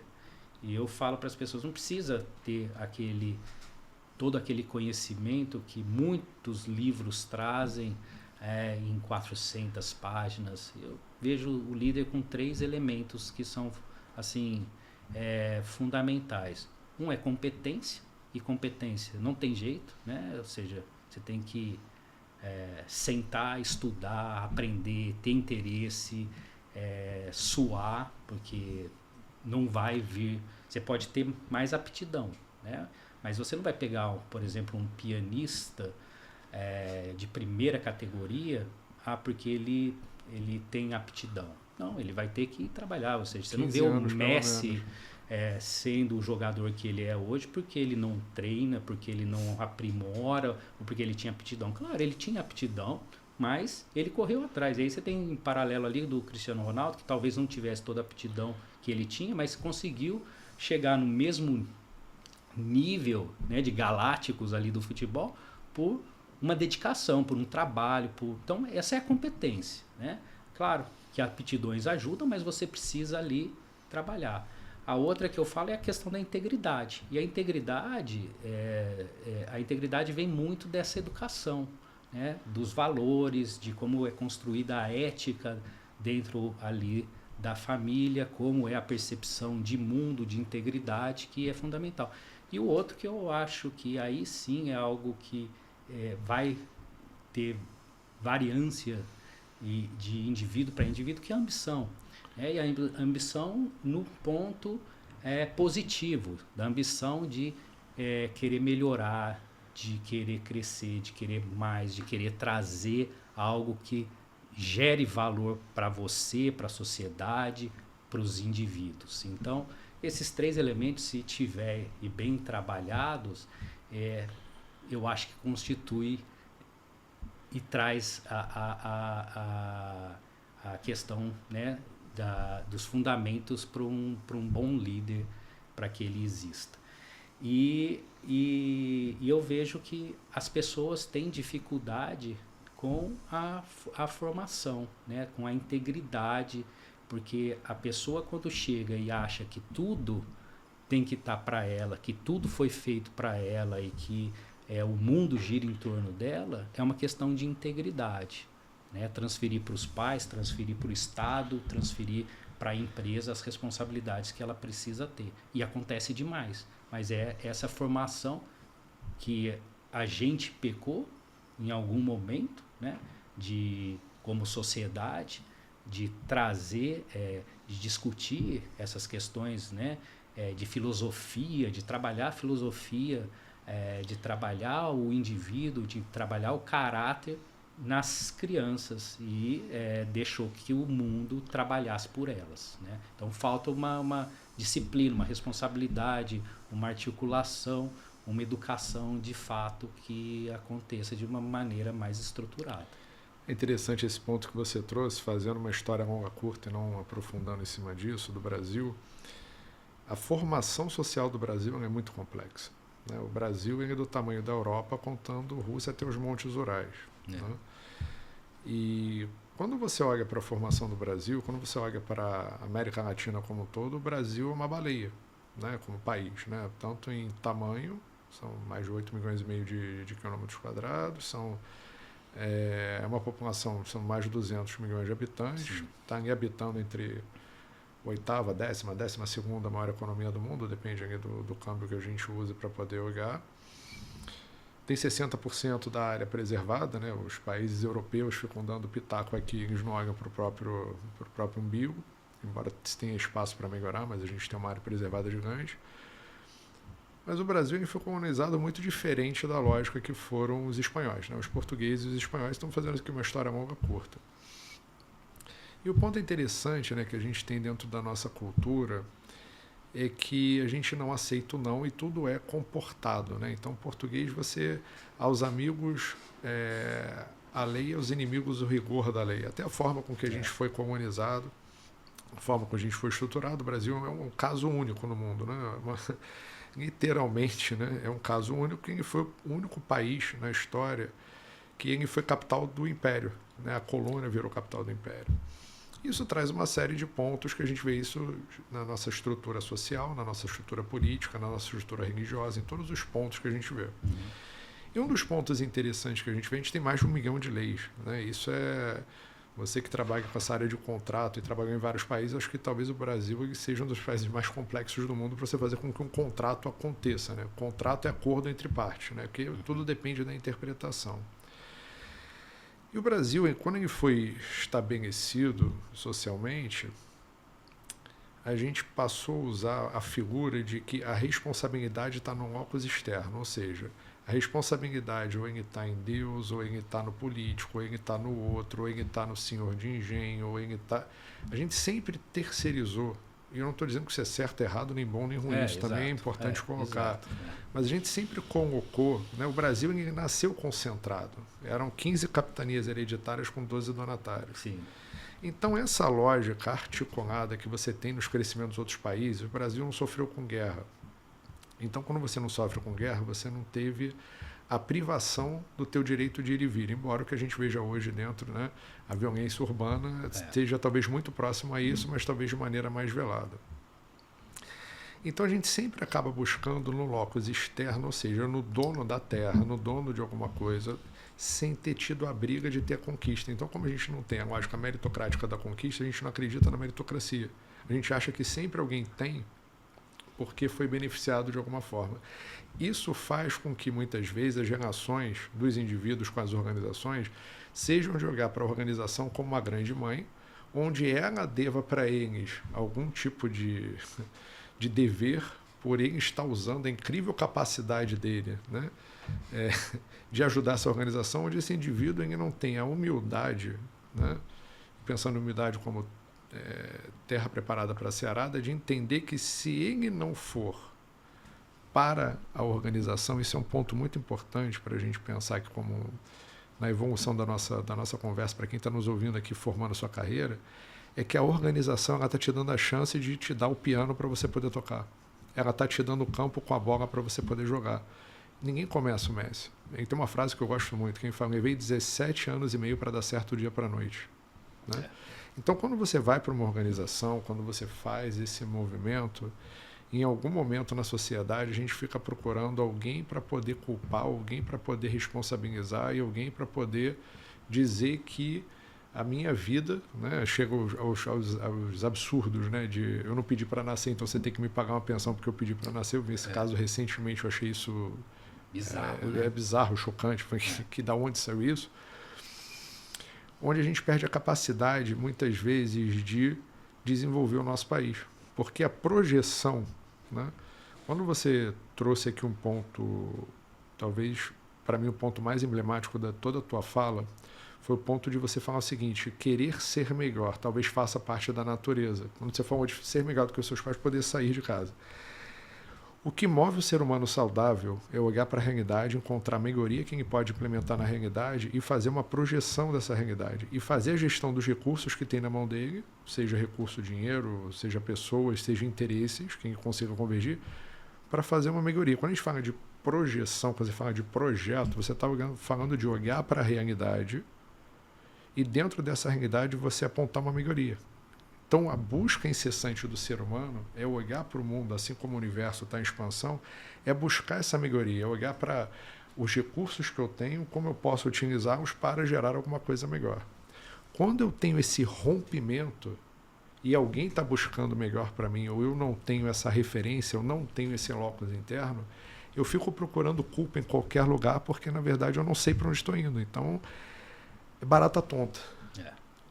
Como a cultura, antes de ir para a cultura organizacional, que isso é um ponto que você trouxe de onboarding para saber sobre o processo de aculturação, como é que você vê a academia, ou como você vê a academia entrando na tua vida para você poder se desenvolver sobre o ponto de vista de ganhar novas competências? Então você começa como engenheiro, você vira um homem de negócios e depois você vai parar no RH. Como a academia te ajuda a criar o know-how você ganha no campo.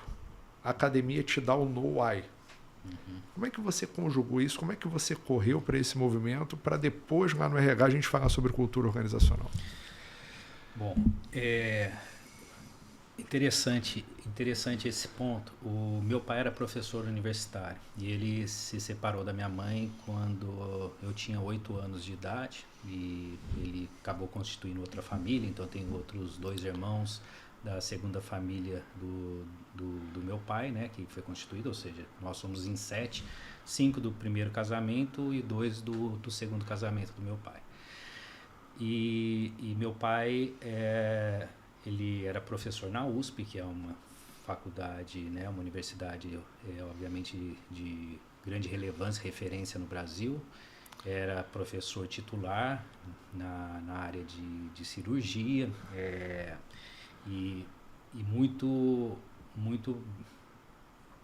bem referenciado em termos acadêmicos. Então eu me lembro que ele, no final dos anos 80, ele foi fazer uma extensão, uma pós-graduação, pós-doutorado na Inglaterra, e quando ele voltou da Inglaterra, ainda era muito jovem, né? Hoje eu estou completando 50 anos no final desse ano, mas né, final da década de 80 ainda era ali muito criança.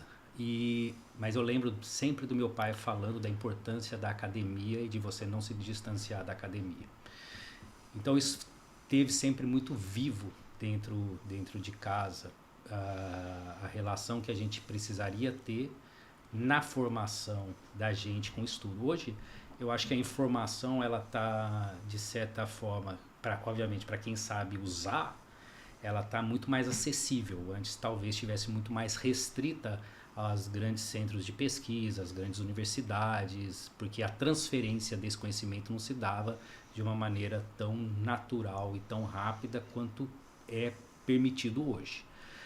Então, eu lembro que meu pai, quando voltou da Inglaterra, e aí eu não vou lembrar dos números, mas ele trouxe, né, alguns estudos que a universidade ali apresentavam de quanto tempo um médico estaria totalmente desatualizado, e se eu não me engano, eram cerca de 3 anos, ele estaria totalmente desatualizado se ele não tivesse, naquela época, uma conexão direta com os congressos, com as universidades, para poder estar sendo realmente um médico ali de vanguarda, um médico bem atualizado, que 3 anos ele era completamente obsoleto. 3 anos você não forma nenhum médico, né? A Faculdade de Medicina aqui no Brasil, né, são, bom, não sei se são 6 anos, e depois tem mais as residências e tudo mais. Então, para você ver da importância, obviamente, dessas instituições. E isso foi muito importante para mim ter essa referência e ter essa noção de quando eu vou para a universidade e de começar a fazer pesquisas dentro da universidade. Eu nunca me interessei, nunca fui uma pessoa, por exemplo, que me interessei por romances, mas eu sempre me interessei por livros que eram voltados à área de empreendedorismo e principalmente por biografia. Eu sempre me interessei assim demais por biografia, sempre gostei muito de ler biografia e estudar história.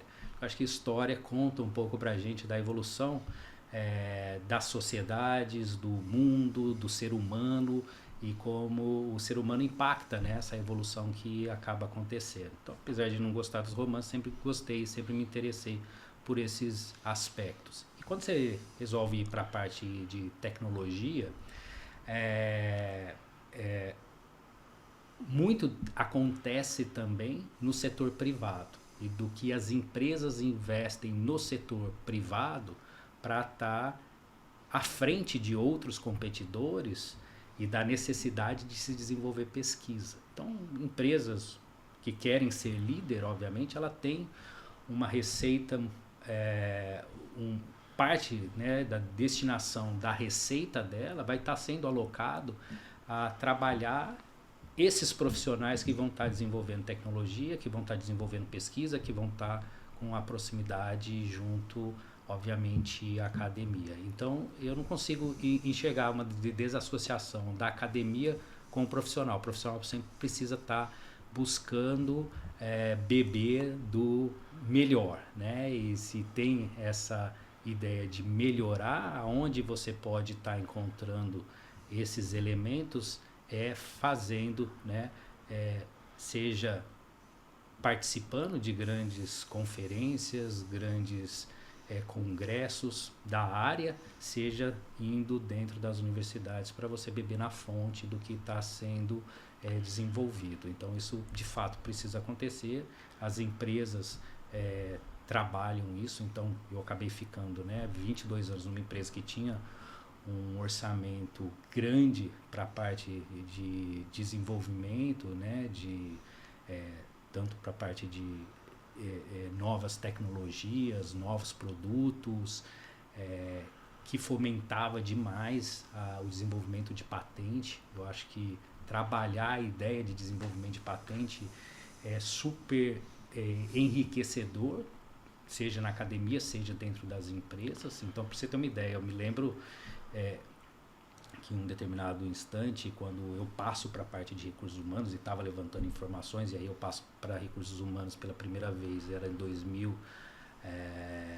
para uma cadeira de recursos humanos era 2013, e eu faço levantamento até de informações para que a gente levasse junto aos nossos recrutadores para poder fazer o recrutamento dentro das universidades.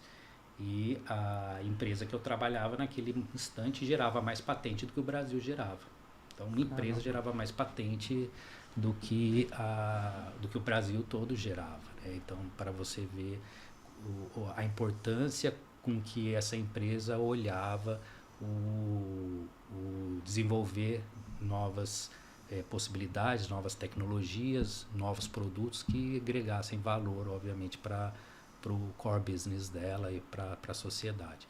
Então, eu acho que anda muito de mão dada a academia junto com a formação das pessoas e não pode ter esse distanciamento, né? Eu não consigo imaginar, ainda que hoje a gente tenha muito mais versatilidade e possibilidades de acesso às informações. Agora, ficar limitado a querer aprender, se desenvolver em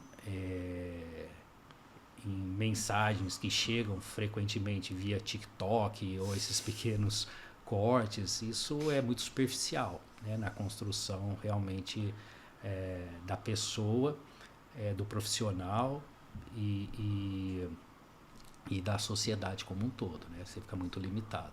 Quando você fala de desenvolvimento, né, no Brasil, a minha percepção é que existe ainda uma dissociação muito grande da academia com as empresas. Ainda existe um hiato muito grande, né? Quando você vai para Europa, por exemplo, você vai para a França, você vai para a Alemanha, você vai para a Inglaterra, você tem uma conexão muito grande, inclusive muitas vezes os centros de tecnologia. Aqui no Brasil existem algumas IGAs, né, também nesse movimento, como você tem a IGA do Fundão, você tem aqui dentro né, o SEMPES da Petrobras, você tem o Parque Tecnológico, que mesmo assim tem ainda suas idiosincrasias no sentido de conseguir fazer esse desenvolvimento. Como é que você enxerga esse ato, especificamente no Brasil, da empresa ela beber da água da universidade, ou a empresa ela deve criar uma universidade corporativa, ou você vê que vai depender do contexto? Qual é o movimento dentro da tua experiência, não só das experiências que você viveu mas de colegas que habitam outras estruturas que você acredita que faça sentido dentro do contexto Brasil. Porque quando você fala de uma multinacional, ela tem uma lógica própria já arbitrada dentro de uma cultura da matriz, né? Quando você passa essa matriz para o Brasil, como é que você vê esse movimento? Eu vejo que no Brasil tem sim o interesse, tem as ferramentas, tem os mecanismos, mas é muito mais difícil do que lá fora. Por exemplo, a empresa tem que destinar a parte de recursos a P&D, né? Então você tem que fazer esse movimento de desenvolver, de investir. Você tem isenções, ou seja, contribuições de âmbitos fiscais que são interessantes quando você faz o movimento.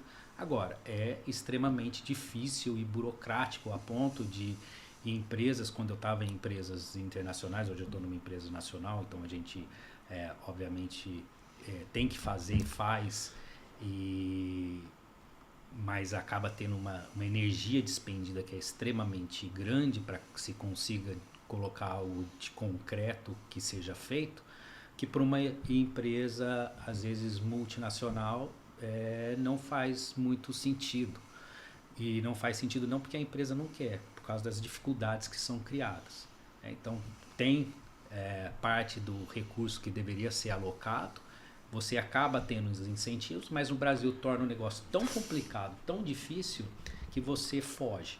Então, eu tive a oportunidade de trabalhar em vários países e de ver a diferença como funcionava nesses países, né? Então, por exemplo, na Arábia Saudita, para você fazer um trabalho, para você desenvolver um currículo junto com uma universidade que seja mais adaptado a determinado tipo de negócio, que você consiga colocar laboratórios para que funcione, para que você consiga fazer doação, seja de equipamentos, seja de recursos financeiros para a universidade, é assim, é straightforward, não tem barreiras que criam complicações para que aconteça. Você não consegue fazer no Brasil. Você simplesmente não consegue fazer no Brasil. Lembro que a gente queria fazer, isso na época eu estava nessa empresa, alguns investimentos, né, de P&D e fazer trabalhos e dar bolsas para estudantes, de fomentar o desenvolvimento de estudantes, porque a gente tinha interesse em começar já fazer um recrutamento de estudantes ainda no meio do curso. Eu quero identificar alguns estudantes, quero começar a fazer, pagar bolsa para eles, e eles vão estar se desenvolvendo, vão eventualmente estar fazendo pesquisa relacionadas às minhas áreas de interesse. Tenta fazer isso no Brasil, é uma dificuldade assim, tremenda que acaba matando o projeto, porque você precisa colocar um exército de pessoas por detrás para conseguir viabilizar aquele projeto, que você torna o projeto inviável. Na Arábia Saudita não tinha dificuldade nenhuma. Era assim, a gente ia, começava a dar bolsa, olha, esse ano eu quero dar 100 bolsas para estudantes de engenharia que estão no segundo ano de faculdade de engenharia. Vou lá, vou fazer... como é que você quer? Era assim, como é que você quer dar? Não, eu vou fazer o processo de como eu vou selecionar, beleza, tal. Para quem que você vai dar? Para fulano, ciclano, beltrano, por causa que eu fiz esse processo. Beleza, tá bem, segue em frente, faz isso. A gente tem aqui um centro de empreendedorismo, Ricardo, tem como a empresa fazer doação, fazer fomentar certos laboratórios aqui? Não tem, a gente gostaria de fazer. Então, como é que é? Não, aqui, assina essa carta aqui, pronto, acabou. No mês seguinte está o recurso entrando. Você não consegue fazer isso no Brasil. Tornam o processo tão engessado, e aí, por N diferentes razões e motivos que são talvez genuínos em função do que eventualmente acontece muitas das vezes com relação a essas verbas que são destinadas para essas frentes, que você acaba espantando a empresas de ter esse relacionamento mais próximo. E quando a gente fala desse âmbito de tecnologia, de engenharia, é super fundamental de ter essa proximidade grande acontecendo, porque é quem está lidando com os problemas do dia a dia, é quem está no mercado, né? Trabalhando as soluções para que elas aconteçam em grandes escalas, eventualmente, para aquelas situações que são colocadas frente à companhia, naquela área de atuação da companhia. E poder ter essa ponte de conexão junto às universidades para trazer quais são esses problemas, quais são essas dificuldades, como é que a gente poderia resolver isso, seria fundamental. E aí fica num preciosismo, assim, entrando em temas de discussão, e esquece que o benefício final é o benefício, né, do social, do país, e fica limitando, não, mas aqui a patente vai ser de quem? Vai ser minha, vai ser sua? Não, mas e a propriedade intelectual? Vai ser minha, vai ser sua? Ou seja, a humanidade ela consegue evoluir, e ela evolui de uma forma extremamente acelerada a partir do momento que você deixa a informação correr livre. Quanto mais você prende a informação, quanto mais você segura e limita a possibilidade da informação de sair, você limita o desenvolvimento, né? Você restringe e dificulta o desenvolvimento. Então lá fora acontece de uma maneira muito natural, muito rápida, e existe essa interação. Inclusive das universidades, de chegar a perguntar o que você gostaria de colocar no nosso currículo, o que faz sentido ter no nosso currículo. O que seria melhor? Porque se eu sou a universidade e eu estou formando um profissional que eventualmente vai estar trabalhando para sua empresa, ou que vai estar trabalhando nesse setor, eu preciso entender o que você tem de demanda, de necessidade, porque eu sou seu cliente no final do dia, né? Então eu preciso entender quais são as suas necessidades, quais são os seus dilemas, quais são as suas dificuldades, quais são as suas projeções, o que faz sentido, o que não faz sentido fazer nessa formação. E aqui no Brasil tem uma dificuldade muito grande que isso aconteça, né? Quando você trata do tema, e você abordou, né, de ter ou não ter universidades dentro da empresa, depende muito da escala, do tamanho da empresa e da realidade das tecnologias que a empresa trabalha. Então, nessa empresa multinacional que eu trabalhei, obviamente existiam as universidades dentro corporativo, porque era muito específico. E quando ela ia a mercado buscar um engenheiro, ela não ia buscar o engenheiro, e era muito engraçado, porque como a gente trabalhava para a indústria de óleo e gás, você pode imaginar que ela buscava o engenheiro de petróleo. Não buscava o engenheiro de petróleo, ela buscava o engenheiro. O engenheiro de formação de engenharia. Então, o que na verdade fazia sentido muito para ela era a formação quase que do básico ali, dos primeiros 2 anos e meio da formação do engenheiro, e muito menos do que seria a formação final da especialização do engenheiro na sua formação. Por quê? Porque ela ia justamente dentro das necessidades dela depois trabalhar o desenvolvimento daquela pessoa para poder aplicar dentro do portfólio de negócios que a empresa tinha, né?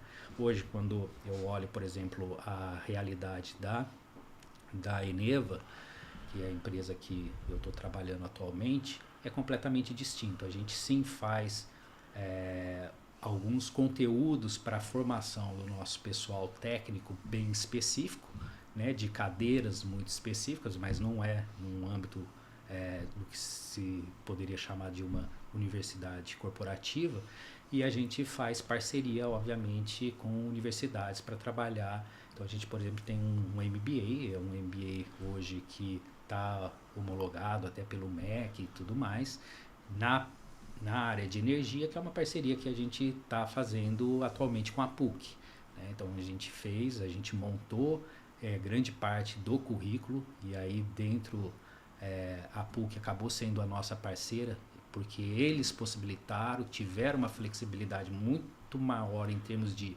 trazer o que era as nossas necessidades e formatar dentro de um MBA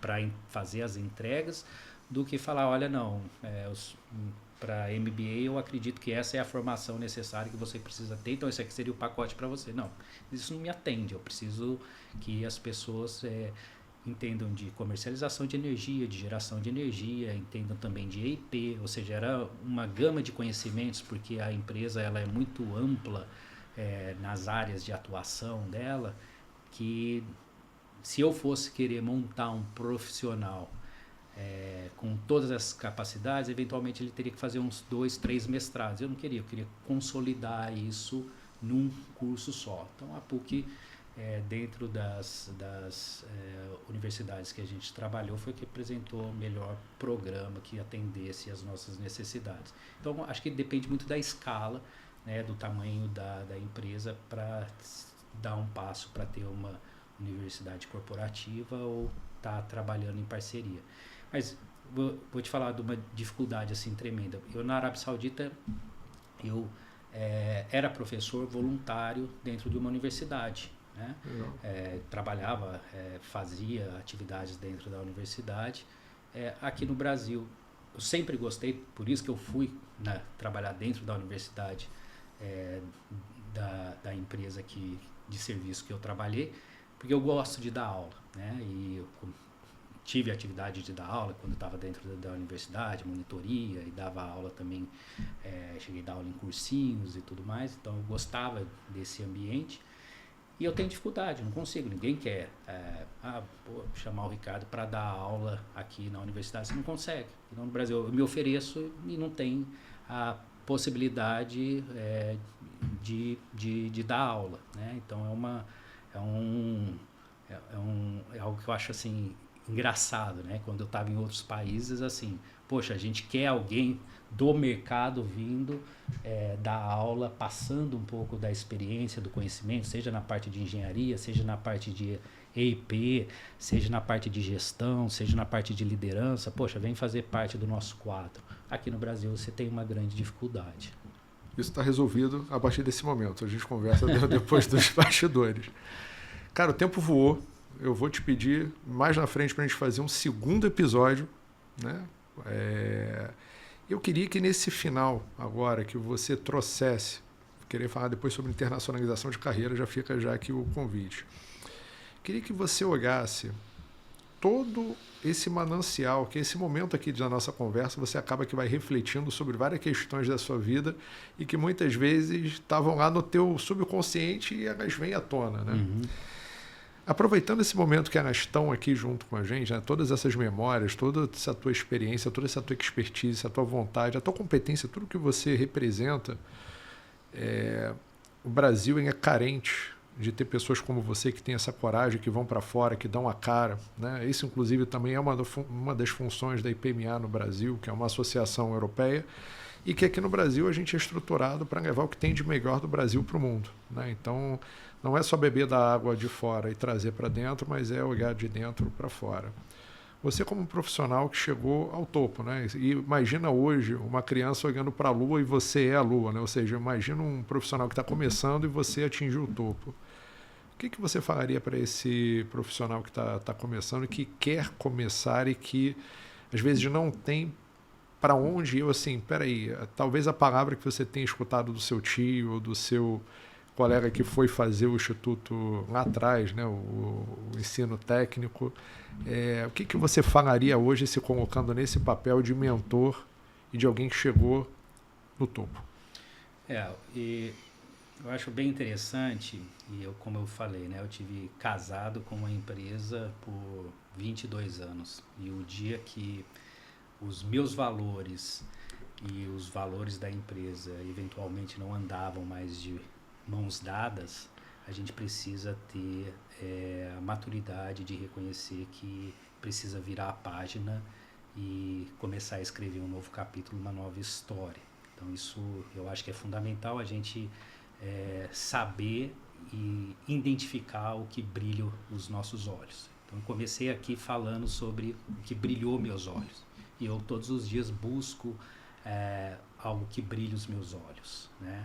Então passei por engenharia, passei por gestão, e atualmente o que de fato brilha meus olhos é a empresa que eu trabalho atualmente, Eu brinco até com a minha esposa, que ela fala, eu não acredito, você fica esperando chegar segunda-feira para voltar para trabalhar. Tem alguma coisa em casa que está te atormentando? Não, em casa não tem nada me atormentando.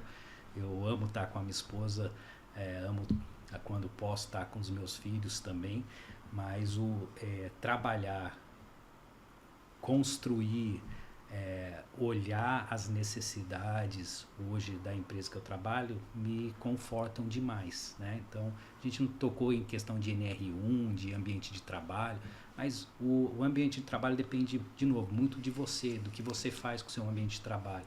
E eu gosto de acreditar que o ambiente de trabalho é até uma válvula de escape, né, dos problemas, todos os outros problemas que você tem no dia a dia, de conseguir estar ali inserido num ambiente onde você tem um propósito, você consegue ver o seu trabalho dando resultado, e eu acho isso fundamental.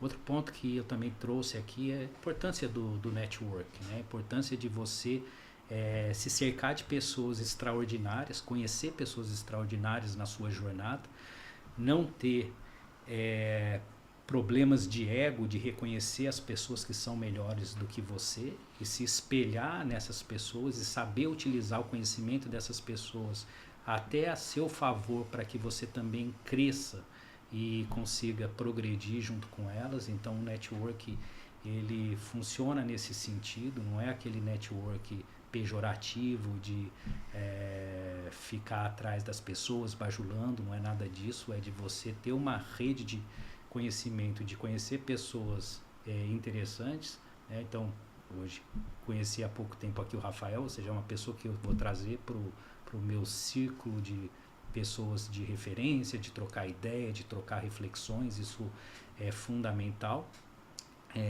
E por fim eu vou falar que foi também outra coisa que a gente abordou aqui, além da resiliência, adaptabilidade, que são elementos importantes que eu costumo falar e as pessoas têm grande dificuldade de fazer, que é planejamento sucessório, né? Quando você trouxe aqui, falou sobre o piano, de tocar o piano, é natural você carregar o piano por um tempo. Agora, para você tocar o piano, você precisa ter pessoas extraordinárias trabalhando junto com você, pessoas com potencial trabalhando junto com você, e você precisa, obviamente, desenvolver essas pessoas sem ter a vaidade de achar, não, mas essa pessoa um dia vai sentar no meu lugar. Tomara que sente, né? Dentro dessa empresa que eu trabalhei, só para a gente finalizar, eu tive a oportunidade de um momento da minha carreira, eu estava conversando com uma pessoa que estava no cargo ali de COO da companhia, e a gente falando sobre questão de recrutamento, e ele falou para mim, ele falou assim, Ricardo, eu acho o recrutador uma das cadeiras mais importantes, e eu naquele momento estava trabalhando em recursos humanos, uma das cadeiras mais importantes que tem na companhia. Para mim tem que ser uma pessoa, um high potential da companhia, né? Uma pessoa chave da companhia que tem que estar fazendo o trabalho do recrutador. E ele falou, você sabe por quê? Eu falei, por quê? Ele falou, pelo seguinte, eu vou me aposentar, e grande parte da minha aposentadoria, porque eu acredito nessa empresa, estão em ações dessa empresa. Então, para manter a minha aposentadoria e a minha condição de vida, eu preciso de pessoas excelentes que continuem dando continuidade nessa empresa. E isso é trabalho do recrutador. Ele falou, você sabe qual que é o outro grande trabalho do recrutador? O recrutador hoje está contratando o CEO de amanhã da companhia. Então, a responsabilidade dele, é assim que ele precisa ver o trabalho dele. E quando você fala, às vezes, com o recrutador, ele não tem essa magnitude da importância do trabalho dele, porque ele não se enxerga vendo como o trabalho dele é importante para que a organização tenha perenidade, tenha vitalidade, seja realmente pujante. Então, o trabalho de sucessão, assim como o trabalho do recrutador, porque quando você desenvolve sucessores, você está recrutando pessoas melhores do que você para assumir o seu trabalho. Então, trabalhe, desenvolva as pessoas desde o primeiro dia. Não é porque você entrou hoje na companhia que você não começa a trabalhar. Se hoje você é trainee, amanhã você vai ter um trainee que está vindo abaixo de você. Faça com que esse trainee, a vida dele seja mais fácil do que foi a sua, para que ele consiga crescer como você está crescendo. Então, essa é a minha dica aí para o pessoal. Eu confesso a você que eu fico muito feliz de entrou aqui, eu conheci o Ricardo e agora passei a conhecer o Matheus e agora conheço o Ricardo Matheus. Muito obrigado pela tua gentileza, pela tua atenção e já fica o convite aqui para o próximo para a gente falar sobre internacionalização de carreira e fechamos o episódio de hoje do Gestão de Verdade. Obrigado. Obrigado, Fernando. Valeu.